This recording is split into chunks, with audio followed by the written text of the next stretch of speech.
242 million டாலர்களை ஒரே மோசடியில் திருடிய நபரை பற்றி உங்களுக்கு தெரியுமா? எம்மானுவேல் என்புடே என்ற நைஜீரிய மோசடி கலைஞன் வரலாற்றின் மிகப்பெரிய ஏமாற்று வேலையை செய்தான். அவன் நைஜீரிய மத்திய வங்கியின் ஆளுநர் பால் ஒக்வமாவாக நடித்தான். பிரேசிலிய வங்கியாளர் நெல்சன் சகாகுச்சியை அபுஜாவில் ஒரு புதிய விமான நிலையம் கட்டுவதாக ஏமாற்றினான். போலி அரசாங்க ஆவணங்கள், கள்ள ஒப்பந்தங்கள், நடிகர்களை அரசு அதிகாரிகளாக காட்டினான்.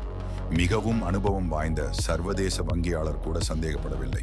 என்னுடைய அந்த பணத்தில் யூனியன் வங்கியையே வாங்க முயன்றான். கிட்டத்தட்ட வெற்றியும் பெற்றான். ஆனால் போலீசார் மோசடியை கண்டுபிடித்தனர். என்னுடையக்கு 25 ஆண்டுகள் சிறை தண்டனை கிடைத்தது. பாதிக்கப்பட்ட வங்கி கிட்டத்தட்ட மூழ்கியது.